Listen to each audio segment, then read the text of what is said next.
The morning sun rose over what was once called New York City, but there was no city left to see.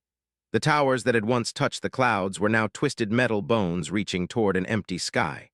The streets where millions had walked were now rivers of dust and ash. The sound of car horns and laughter and life had been replaced by a silence so deep it felt like the earth itself was holding its breath.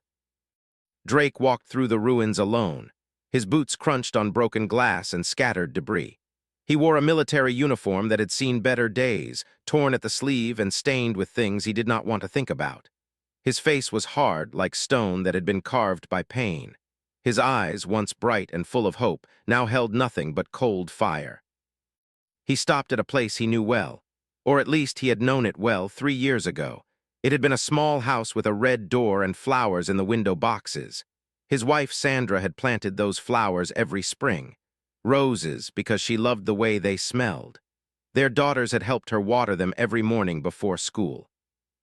Now there was nothing, just a flat patch of scorched earth where his entire world had once existed. Knelt down and picked up a small object from the ground. It was a plastic hair clip shaped like a butterfly. It had been pink once, but now it was gray with ash. He remembered buying it for his daughter on her 5th birthday. She had worn it every single day until the day that came. He closed his fist around the clip and stood up. He did not cry. He had no tears left. They had all burned away in the fires that took his family, along with 8 billion other human beings. 3 years, that was how long ago the aliens had come. 3 years since the day the sky had opened up and ships the size of mountains had descended upon Earth. 3 years since humanity had looked up with wonder and hope, believing that they were about to join a great galactic community of peaceful civilizations. They had been so stupid, so naive, so trusting. The had seemed friendly at first. They were tall and beautiful, with silver skin that seemed to glow from within. Their eyes were like polished black stones, deep and mysterious. They spoke in musical voices and offered gifts of technology and knowledge. They talked about trade and cooperation and a bright future among the stars. World leaders had welcomed them with open arms. Scientists had celebrated the greatest discovery in human history. Children had drawn pictures of the beautiful silver aliens and dreamed of visiting other planets. And then, without warning, everything had changed. Remembered the day perfectly. He had been at work when the first explosions hit. He had tried to call Sandra, but the phones were dead. He had run outside and seen the sky on fire. Ships were everywhere, raining death upon the city. Their soldiers marched through the streets, killing everyone they found. Men, women, children, it did not matter. They killed them all with weapons that turned flesh to ash and bone to dust. By the time reached his home, there was nothing left. Just a smoking crater where his life had been. They called it a pacification exercise. They explained in their calm and reasonable voices that humanity needed to understand its place in the galaxy. They were a primitive species, barely evolved, useful only as workers and servants. The killing was necessary to break the human spirit, to teach them obedience. They killed 2 billion people in the first week. Then they kept going. City after city fell. Country after country was reduced to ashes. The great monuments of human civilization, the pyramids and towers and temples that had stood for thousands of years, were destroyed in moments. The hunted humans like animals, tracking them into forests and mountains and underground bunkers. They made a game of it, competing with each other to see who could kill the most. By the time they were finished, 8 billion human beings were dead. Out of a population of 10 billion, only 2 billion survived. And those survivors lived only because they needed workers to serve them. But they had made a mistake, a terrible, fatal mistake. They had assumed that the survivors would be broken, that the killing would crush the human spirit forever, that the remaining humans would accept their place as slaves and never dare to resist. They had been wronged. Put the butterfly clip in his pocket and walked toward the edge of the ruins. A military transport was waiting for him, its engines humming softly. A young soldier stood beside it, snapping to attention as approached. "Admiral Drake," the soldier said, "the fleet is ready. They're waiting for your orders." Admiral, it was strange how quickly things had changed. 3 years ago had been a history teacher at a high school. He had never held a weapon in his life. He had believed in peace and diplomacy and the basic goodness of intelligent beings. Now he commanded the most powerful military force in human history, and he had only one purpose left in life: revenge. He climbed into the transport and strapped himself in. The vehicle rose into the air and accelerated toward the coast, where the human fleet was gathered in secret. As he flew over the ruined landscape, thought about the early days after the slaughter. The survivors had been scattered, hiding in caves and bunkers and anywhere else that could not find them. They had been terrified, starving, hopeless. Many had simply given up, walking out into the open to let the aliens kill them rather than continue living in such a nightmare. But others had refused to surrender. Small groups of humans had begun to fight back, using whatever weapons they could find. They attacked patrols, stole their equipment, learned their weaknesses. At first, the resistance was little more than a nuisance to the aliens, but it grew. Had joined the resistance 6 months after losing his family. He had spent those months in a dark place, barely eating, barely sleeping, just existing in a fog of grief and rage. But then he had met a woman named Lisa Grant, a former Army captain who had lost her entire unit in the first wave of attacks. Lisa had looked at him with hard eyes and said words that changed his life forever. "You can lie down and die," she had told him, "or you can stand up and make them pay. Those are your only choices." Had chosen to stand. He had discovered that he had a talent for strategy, for seeing patterns and possibilities that others missed. He rose quickly through the ranks of the resistance, planning operations that caused more damage to them than anything they had faced before. He became known as a man who never gave up, who never showed mercy, who would do whatever it took to hurt the aliens who had destroyed everything he loved. And then came the breakthrough. A team of human scientists, working in a hidden laboratory deep beneath the Swiss Alps, had managed to capture a ship intact. They had studied it for months, taking it apart piece by piece, learning its secrets, and they had discovered something incredible. They were not as invincible as they seemed. Their ships and weapons were powerful, yes. Their shields could stop any weapon humanity had ever created. But the shields had a flaw, a tiny gap that appeared for a fraction of a second each time they cycled. If a weapon could be designed to exploit that gap, to strike at exactly the right moment with exactly the right force, the shields would be useless. The scientists had worked day and night to create such a weapon. They called it the needle because it was designed to slip through the smallest possible opening. It was a missile no larger than a pencil, accelerated to near the speed of light, timed to hit the shield gap with perfect precision. The first test had destroyed a patrol ship in orbit. The aliens had not even known what hit them. After that, everything had changed. The resistance was no longer just a nuisance. It was a real threat. Humans began building ships of their own, using stolen technology combined with human engineering. They built weapons and armor and everything else they needed for war. And they built it fast, faster than should have been possible, because they worked 18 hours a day, 7 days a week, fueled by nothing but rage and grief and the burning need for vengeance. They did not rest. They did not complain. They did not stop. Every survivor knew what was at stake. Every survivor had lost someone. Every survivor wanted the same thing: justice. The transport descended toward the hidden base, a massive underground facility carved into the rock beneath the ocean floor. It had taken 2 years to build, using technology stolen from themselves. The aliens had no idea it existed. They still thought humans were primitive cave dwellers, incapable of any real resistance. They were about to learn otherwise. Stepped out of the transport and walked through the base. It was a hive of activity, thousands of people working on ships and weapons and equipment. The air smelled of metal and electricity and determination. Everywhere he looked, he saw faces marked by loss and hardened by purpose. These were the survivors, the ones who had refused to die, the ones who had channeled their grief into something powerful and terrible. Commander Daniel met him at the door to the command center. Daniel was a big man with a shaved head and a cybernetic arm that whirred softly when he moved. He had lost the original arm fighting off an assault team with nothing but a hunting rifle and his bare hands. He had killed 6 of them before they finally brought him down, and even then he had survived long enough for a rescue team to find him. "Admiral," Daniel said with a nod, "everything is ready. 200 ships fully armed and crewed that have no idea what's coming." Nodded and walked into the command center. It was a large circular room filled with screens and control stations. Officers and technicians sat at their posts, monitoring every aspect of the fleet's readiness. On the main screen, a holographic display showed the position of every human ship, forming a perfect formation around the Earth. Lieutenant Amy Cole looked up from her communications station. She was young, barely 25, but she had the eyes of someone much older. She had survived the destruction of London by hiding in a sewer for 3 weeks, drinking rainwater and eating rats while soldiers hunted for survivors above her head.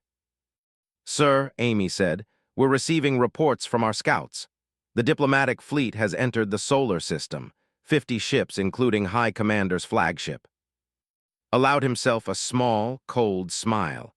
The architect of the slaughter, the alien who had personally ordered the destruction of human civilization, the one who had called the killing a necessary lesson in obedience.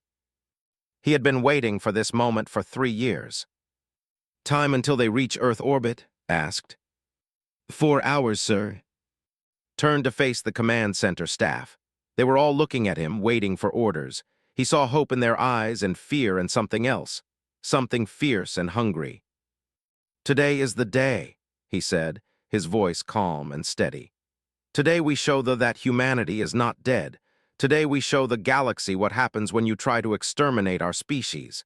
Today we begin the war that will end with the total destruction of everyone who had a hand in killing our families." He paused, letting the words sink in. "This is not about survival anymore. We have already survived. This is about justice.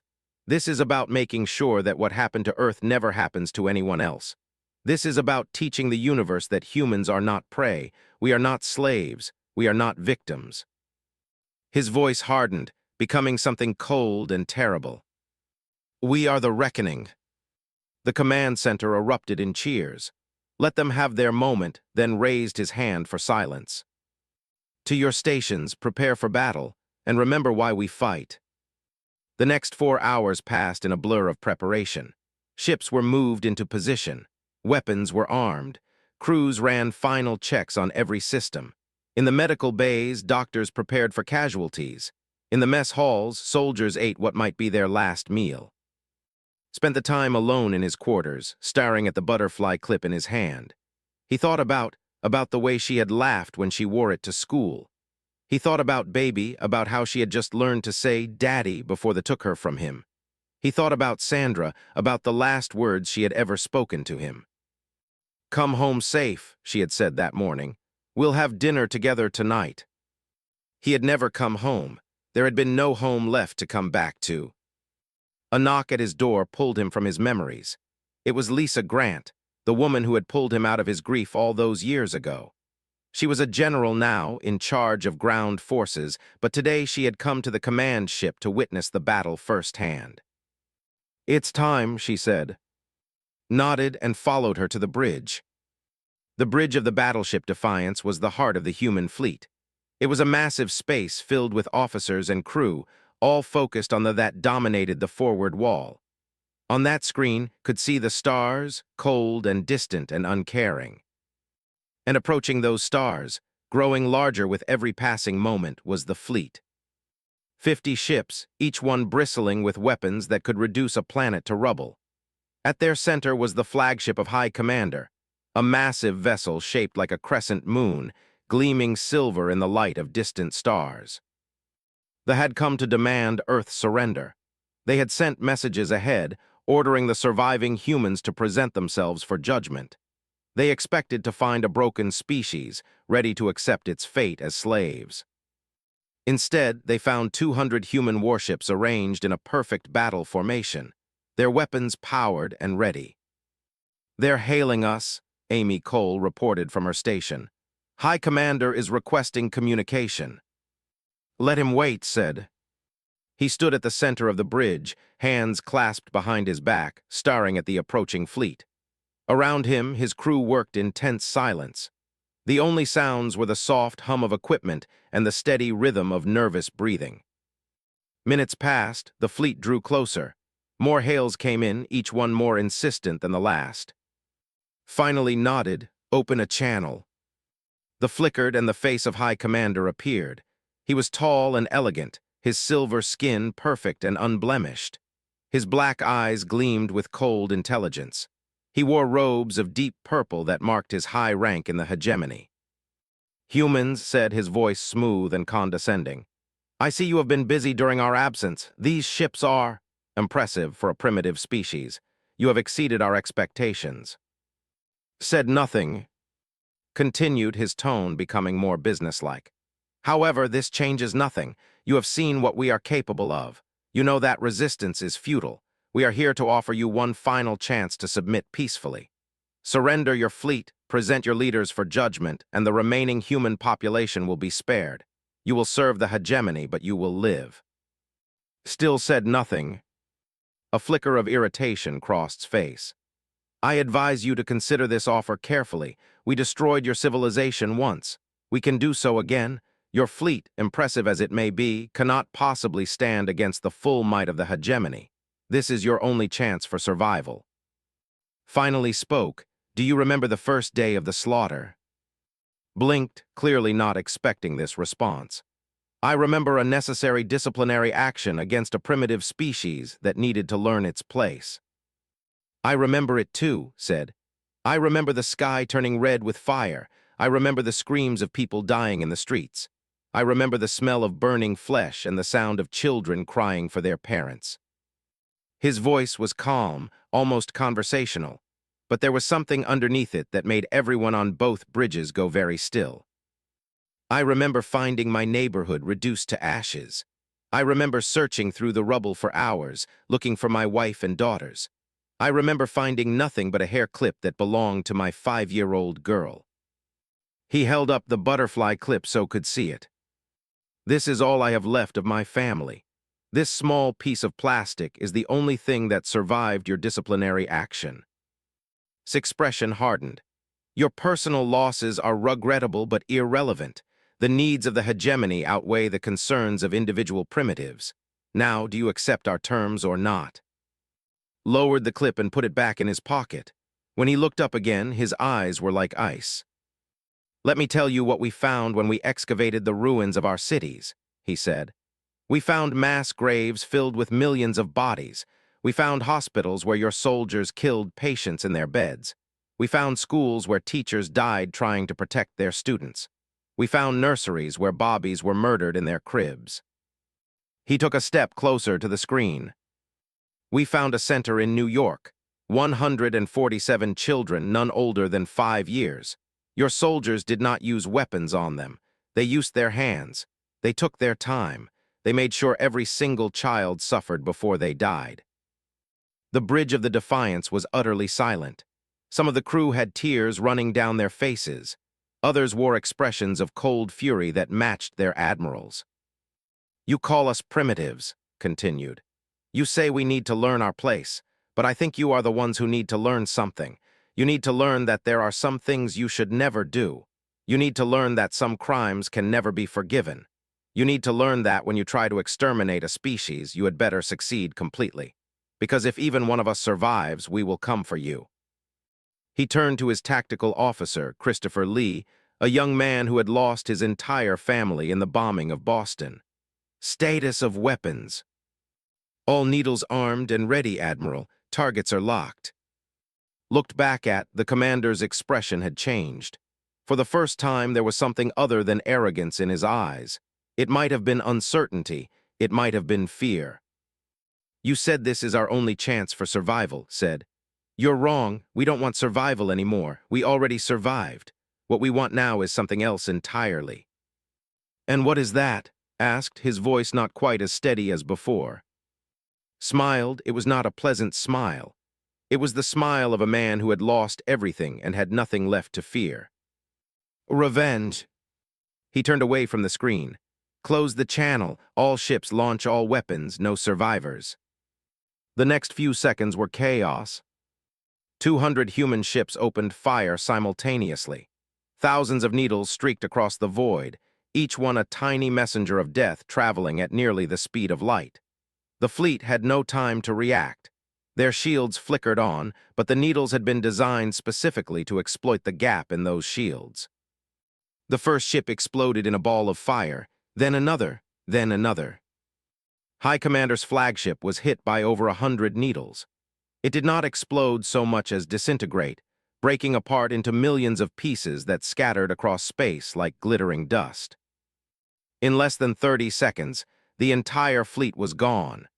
50 warships that could have conquered a solar system had been reduced to nothing but debris.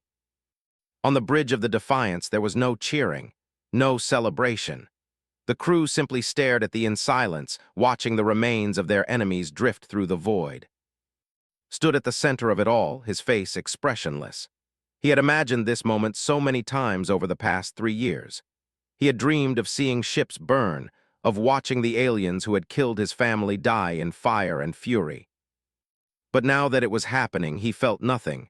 No satisfaction, no joy, just a cold emptiness where his heart used to be. It was not enough. It would never be enough. Not until every who had participated in the slaughter was dead. Not until their civilization was reduced to the same ashes they had made of Earth's cities. Not until the galaxy understood that humanity was no longer prey. "Status report," he said quietly. Daniel checked his console. "All vessels destroyed, no survivors detected, our fleet took no casualties." Nodded. "Begin recovery operations. I want every piece of that debris collected and analyzed. There may be useful intelligence." "Yes, sir." Amy Coles spoke up from her station. "Admiral, we're receiving transmissions from space. Multiple channels. They're demanding to know what happened to their fleet." "Let them wonder," said, "for now." He walked to the viewport and stared out at the debris field. Somewhere in that cloud of destruction were the remains of the architect of the slaughter. The alien had died quickly, probably without even understanding what was happening. It was more mercy than he deserved. But mercy was not something dealt in anymore.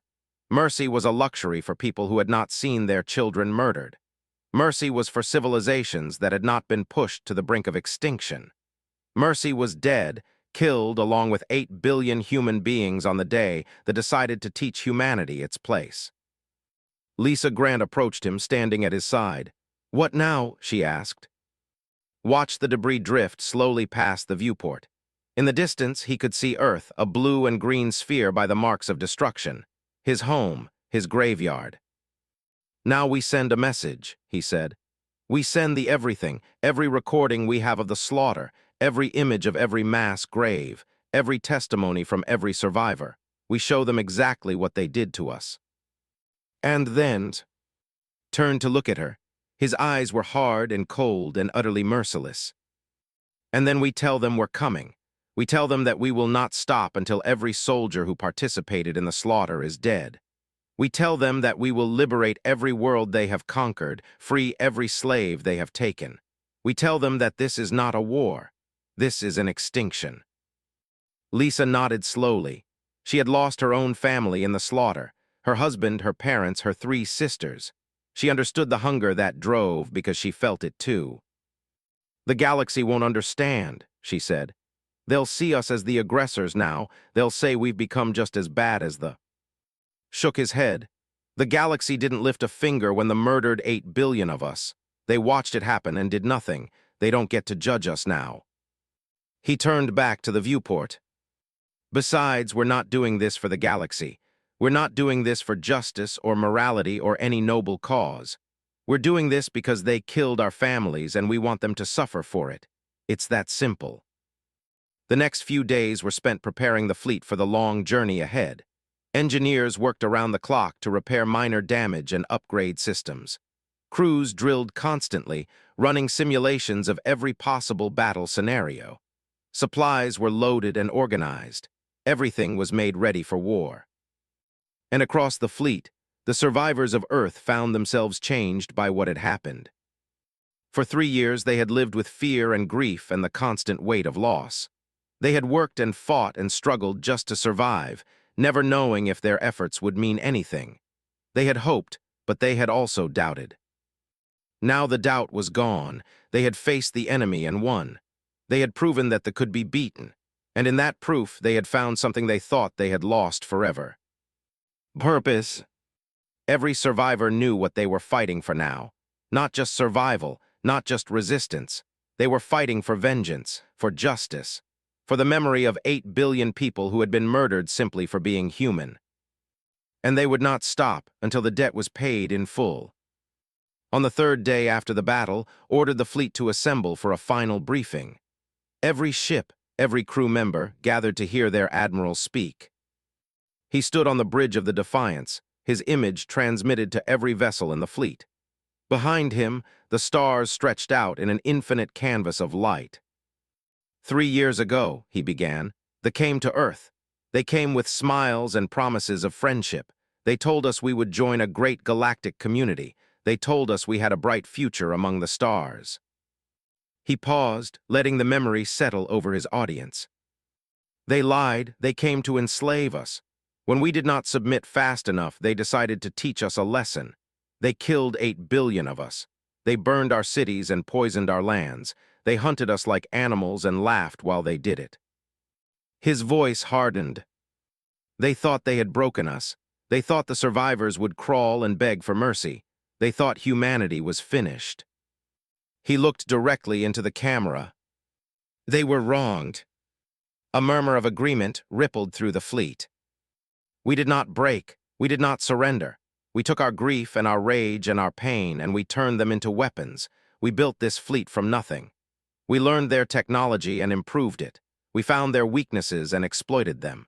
And 3 days ago, we destroyed the most powerful fleet they had ever sent against a single species. He raised his fist. This is just the beginning. They control hundreds of worlds. They have enslaved dozens of species. They believe they are the masters of the galaxy and that no one can stand against them. His voice dropped to something cold and dangerous. We are going to prove them wrong. We are going to free every slave and liberate every world. We are going to hunt down every who participated in the slaughter and make them answer for what they did. We are going to tear down their empire piece by piece until there is nothing left but memories and warnings. He pointed toward the stars. Out there are the beings who murdered our families. Out there are the ones who killed our children and laughed about it. Out there is the enemy we have sworn to destroy. He lowered his hand. I will not lie to you. This will not be easy. They are powerful and numerous. They have allies and resources we can barely imagine. Many of us will die before this war is over. He looked at the faces of his crew, at the images of the other crews displayed on screens around the bridge. But we will win. We will win because we have something that we'll never understand. We have something that cannot be broken or destroyed or taken away. He touched the pocket where the butterfly clip rested. We have the memory of everyone we lost. We have the love we still carry for our families and friends who were taken from us. We have the promise we made to them to honor their memory and avenge their deaths. His voice rose. They wanted to teach us our place in the galaxy. They succeeded. Our place is not as slaves or servants or prey. Our place is as the reckoning. Our place is as the storm that cleanses the corruption from the stars. Our place is as the vengeance of 8 billion innocent souls who cry out for justice. He straightened his shoulders. Today we leave Earth behind. We leave our ruined cities and our mass graves and our monuments to the dead. But we do not leave our purpose. We carry it with us into the darkness between stars. We carry it to every world they have touched. We carry it until the day when the last soldier draws their last breath and the galaxy is finally free of their evil.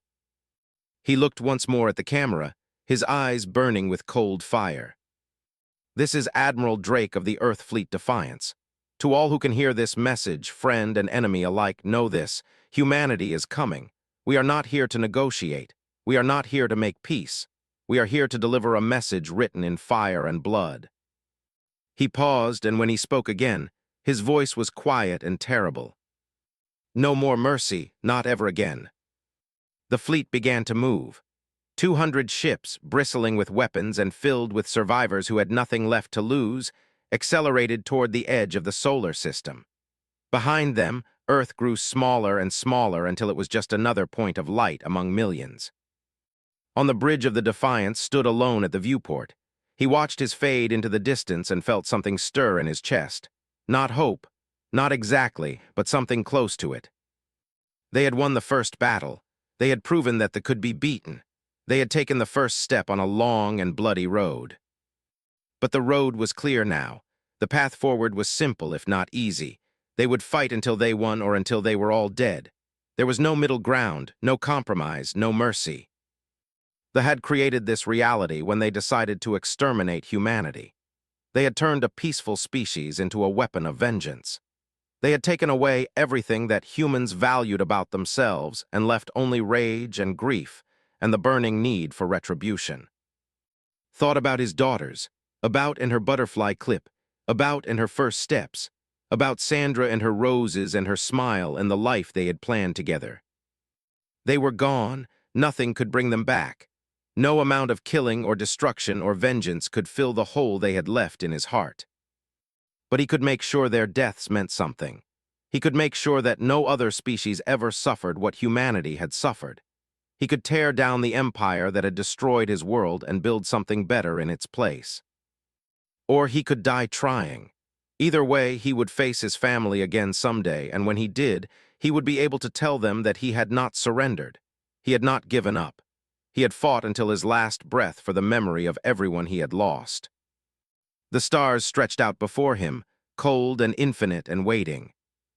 Somewhere out there, they were just beginning to understand what they had awakened. Somewhere out there, enslaved species were hearing rumors of the humans who had risen from the ashes of genocide. Somewhere out there, the galaxy was about to change forever. Drake, once a history teacher and now an admiral of vengeance, stood at the helm of humanity's fury, and he had only one thought in his mind. This is for you, this is for you, this is for you, Sandra. This is for everyone. The fleet jumped to faster-than-light speed, and the stars became streaks of light that surrounded them like a tunnel of fire. They were leaving everything they knew behind, their home, their world, their past.